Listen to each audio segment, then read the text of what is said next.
Hey folks, today's video is going to be about Cloud Run. It's going to be a beginner's guide. It's going to talk about what is Cloud Run, why you should use it, some of the cool features, and a few advantages and disadvantages about using it. So let's get started. So first of all, what is Cloud Run? Well, to answer that question, let's just go see what Google has to say about it. So on Google Cloud's page about Cloud Run, it says, build and deploy scalable containerized apps using your favorite language on a fully managed serverless platform. So if you're kind of new to the cloud or you're kind of new to IT, you might read that and all you see is a bunch of buzzwords. So I'm going to break these down for you.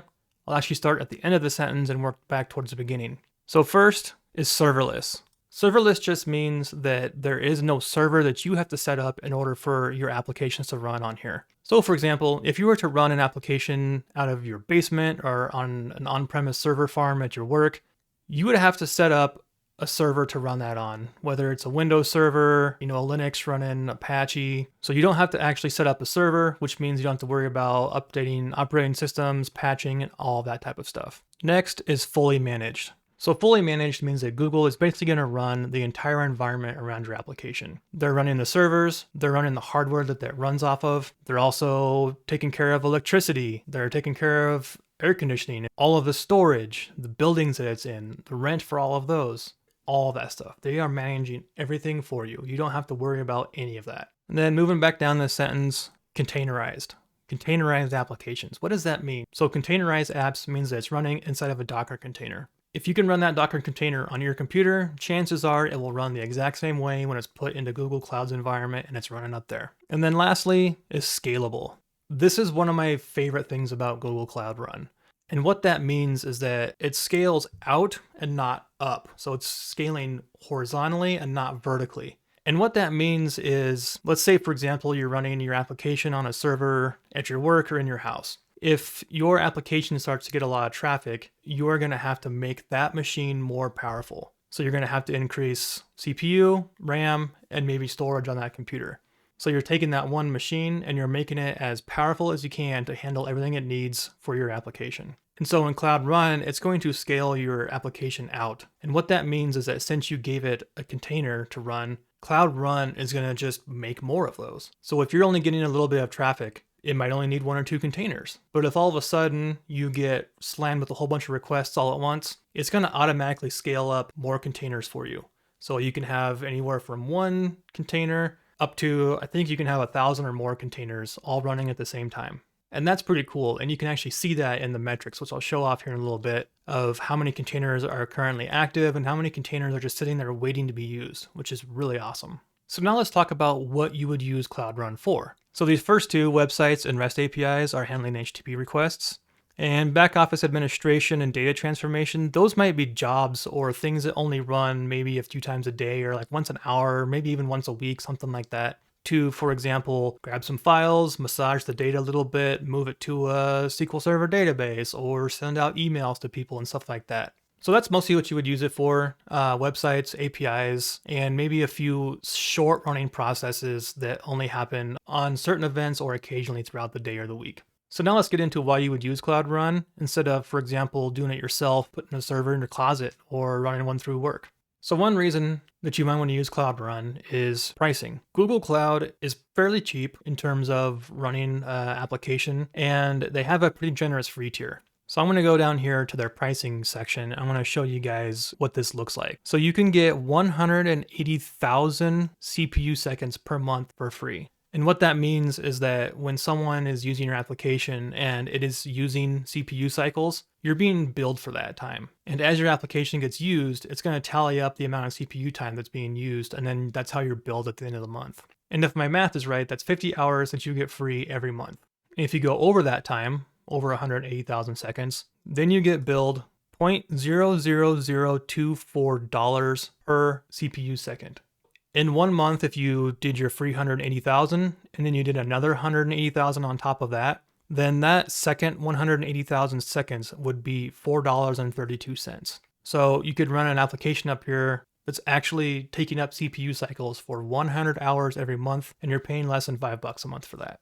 And so just really quick, let's pull up a calculator and let's see what would happen if you were to run an application and it was actually executing every second of every day for the entire month. So we'll say 30 days in a month times 24 hours in a day times 60 minutes in an hour times 60 seconds in an hour, almost 2.6 million seconds. And then if I take that and multiply that times 0.000024, $62.20. So your application could run the entire month nonstop and you would be charged 62 bucks. I think that's a pretty good deal. So one of my other favorite features about Cloud Run is that you're only billed for the time that your application is actually running. Let's say, for example, that your application only runs for a few minutes every day. When it's running, you're being billed for that time because it's using CPU cycles. So once your app spins down and it's not being used anymore, and you're not being billed for that. Another really cool feature about Cloud Run is A/B testing. And so just to give you guys a quick example of what that looks like, a little bit before I started this recording, I went to one of these APIs that I had sitting up here that I did as a demo for one of my last videos. I'm not using it for anything else, so it's just sitting idle the whole time. And I came in here and I just refreshed it a whole bunch, just nonstop for, 20 or 30 seconds. This is the metrics page for that service that's running on Cloud Run. And you can see right here, billable container instance time. So this is the amount of time that I was actually billed for when that was running. So you can see I came in and I just refreshed it a whole bunch and it shot up and it started to bill me for that. And then it stopped for a little bit and then I came back in and did it again, spun up some CPU cycles and then came down. And so ever since then, it's just been doing nothing. So I'm not being billed for that. So that's really cool. Now, another really cool feature about Cloud Run is their A/B testing. So let's hop into Cloud Run and I'll show you how that looks. So Cloud Run uses what's called a revision. A revision is like a single instance of your application, and you can serve different amounts of traffic to your revisions based on how you set it up. And so you can see here that I have several containers sitting out here, and this first one at the top has 100% traffic is going to that. And what that means that if I go to this URL up here, that 100% of the time it's going to go to that revision of my service. So let's say that you want to do some testing and you have a front-end application, you want to see how your users react to maybe a new color scheme or a new layout, stuff like that. You can deploy a new revision with different changes in it, and then you can only send some of the traffic to that instance. So if I come into here and I go to Actions on the second revision, I can say Manage Traffic. And you can see that it shows that this is the one that's currently being served 100% of the traffic. And I want to send half of my traffic to this other revision. So I'll put in 50. It automatically calculates how much should go to the original one. And then you just click Save, and that's it. It'll take a couple seconds for it to finish that action. And then if you go to this URL, you're going to get a different instance of that service. So to demo that for you guys, this is actually just a super simple API, and I have one environment variable that's reading from. In this first revision, that environment variable has a value of AAA, and in this second revision, it has a value of BBB. If I come into here and I call my endpoint that is reading that environment variable, you'll see that about half the time I'm going to get A, and the other half the time I'll get B. So if I refresh this, there's A, B, B, A, B. So obviously this is the most basic example that you could possibly use for this demo, but just imagine that you're Facebook or Instagram or Twitter and you want to try a few new things. You throw out 1 or 2% of your traffic to the new thing, you see how people respond to it through your analytics, and you can decide whether or not it's a good thing to push forward with. So another really cool feature of Cloud Run is URL tags. What a URL tag is something that you can pre-pinned to the URL of your service that makes it so that if you go to that URL, you're going to always get back the same version that you asked for, even if that isn't serving traffic like we just showed.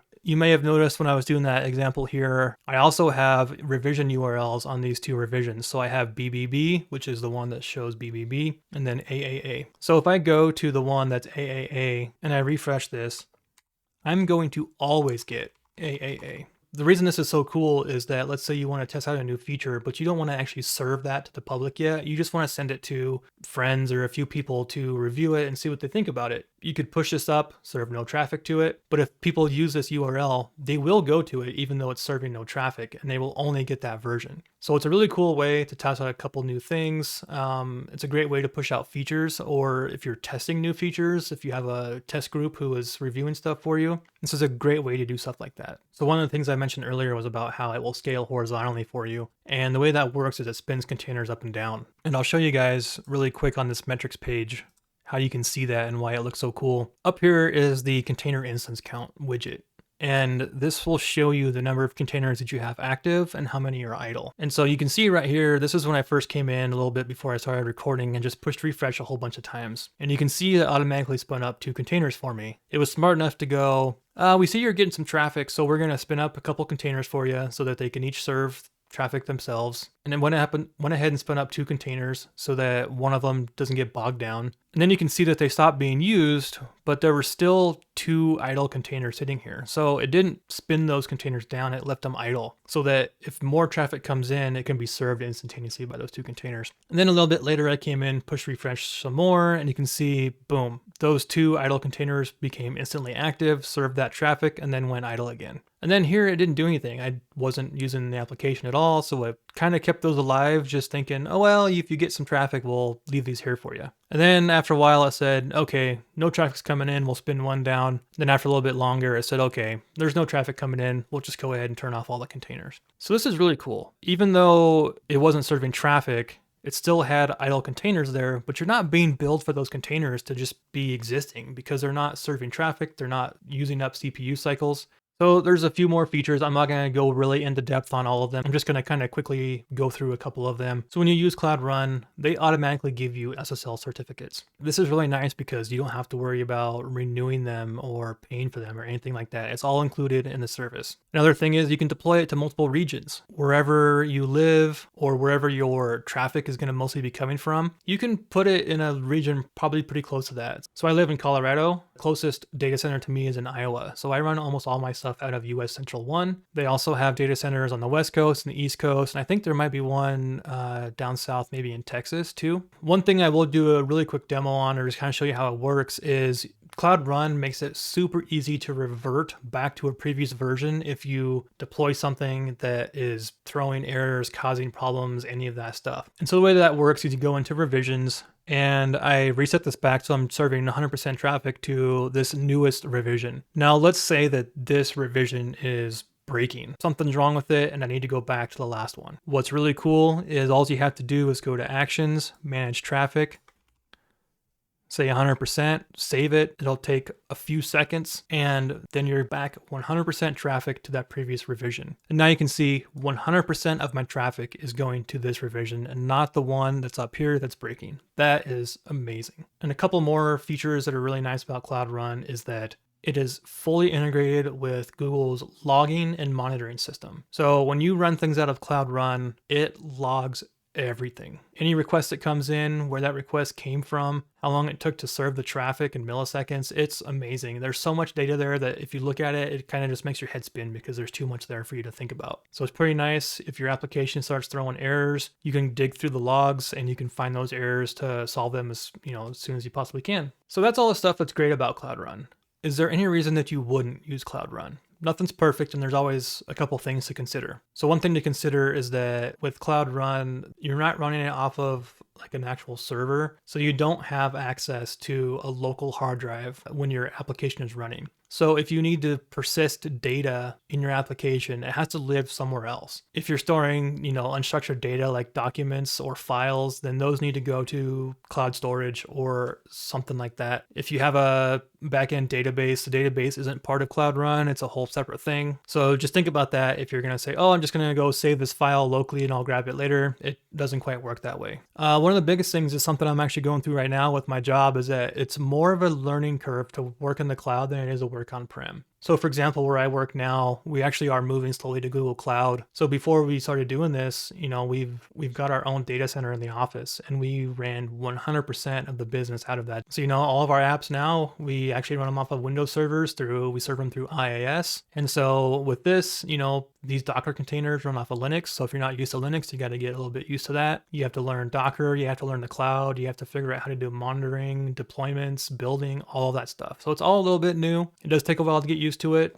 And then the last thing is that you are relying on someone else for your service. If you have, if you're a small or medium or a large size company and you are running stuff on premise out of your own server farm, then you're in 100% control of what happens there. You are not in control of what Google does. Google does have, great performance. They have great uptime. I believe that Cloud Run has a 5 nines guaranteed uptime. I'll look into that and make sure, which is pretty good. I would be willing to bet that a lot of places that have on-prem stuff, can't compete with that. That's pretty good. But you're relying on them to make sure that they're not getting hacked, that, someone's not going to take down their server farms. But at the same time, it's also a little bit of an advantage because they are actually replicating this data or these services across the different regions. So for example, I run my stuff out of US Central 1. Believe that even though it's only running in the one region, it's split across multiple locations in that region. So for example, like their data center might be in a couple different buildings. So for example, if one of those buildings gets burned down or is in a flood, there's other buildings there that are still handling your traffic and you're not going to go down. That's pretty amazing. Lastly, I'm going to go through just really quick and show you guys how you would deploy a new service. So if you're brand new to Cloud Run, this might be pretty new to you. If you're not, this may not be interesting for you. I do have a couple videos where I did a deployment for an Angular application and this API that I've been using for my demo. If you're interested in seeing those, I'll link them over here. And let's go ahead and get started. So the first thing you want to do is you want to go to your services. So this is where all the different Cloud Run services that you have are shown. So this Cloud Run demo is the one I was just using to show you guys all the little demos. So if you come up here, you can say create service. And then from here, you would either select an existing container that you have already, or you could set it up to be deployed through Cloud Build. So I'm just going to choose their demo container really quick just to kind of show you guys this. Then you give it a service name. I'll leave it as hello. And then you choose the region. So like I said, I'm in Colorado. I'm closest to Iowa. So I always choose US Central 1. This will depend on where you live and where your customers live. Then you choose the CPU allocation and pricing. And so what this is it tells Cloud Run to either keep the CPU going all the time or to turn it off when it's not being used. And then next is auto scaling. So, the apps that I use for work and for personal stuff, they're not super critical that I need to have instantaneous responses on them. So I always leave the minimum at 0. If you have something that has to serve stuff instantly all the time, even though it may not be used constantly, you'll want to probably keep this at 1. And then maximum number of instances is the maximum number of containers that Cloud Run will spin up for you. Again, this depends on how much traffic you're getting in your application. If you are getting lots and lots of traffic, you can bump this number up a little bit. I think this can go up to 1,000, and I think it can go even higher than that, but I think you have to request more from Google. The next section is ingress, which is basically what traffic you're going to allow coming into your application. So do you want to allow all traffic? Do you only want to allow internal traffic and traffic from cloud balancing, or only internal traffic? And then next is authentication. If you are serving if you are serving a public API or a website, this needs to be unauthenticated. This is separate from the authentication that your application may have in it. This just means that any outside request can be made to it. So if you require authentication, that basically means that it can only be used by other internal cloud processes, and you would have to give permissions for them to do that. And then down here at the bottom is a few different sections for container, connections, and security. And I'm not going to go through each one of these. I'll just kind of highlight a few of the major ones. The container port, the container always runs by default on port 8080. So your application needs to be listening on port 8080 to handle requests. And then down here is capacity. You can change how much memory your container has in it, how many CPUs it has in it. If you can handle multiple threads and CPUs and stuff like that from your application, you can bump this up. You can change the request timeout. The default is 300 seconds, which is 5 minutes. You can go up to 3,600 seconds, which is an hour. And then you can tell it what the maximum number of requests that container should be able to handle. And by default, that's 80. You can go higher or lower than that if you would like to. Down here at the bottom is environment variables. So earlier in that example that I showed where I was doing the AAA and the BBB, I just added environment variables in there. So the one I had was testing, and the value was AAA, for example. And then last on here is secrets. So this is a whole nother thing in Google Cloud, is called a thing called secrets, or a secret manager. And you can put anything in that you would like. One good example would be connection strings for your database. You could put that into a secret so that it's not being checked into your source code and passed around during builds and stuff like that. And then your application can just read it out of here. And then up here, we'll go to connections really quick. I won't go into the VPC stuff too much, but with the Cloud SQL, like I said, if you need to persist data and you have a backend database, Google Cloud also has options for Postgres, Microsoft SQL Server, and MySQL. And so if you are running a database, you have to tell Cloud Run to allow your service to connect to that database. And this is one of the things you have to do is add that in right here. And then security, this is if you wanted to, you could run it on a different service account. You probably don't need to do that most of the time. You can change encryption keys if you want to do your own. You can do that here as well. Probably not something you're going to be doing if you're new to this. So more than likely you can skip this part here. So that was Cloud Run in a nutshell. Hopefully you found this helpful. And if you did, please consider liking and subscribing. I would greatly appreciate that. If you didn't like it, then let me know why down below, and I'll try to do a little bit better in my next video. So thanks for watching, and I'll catch you later.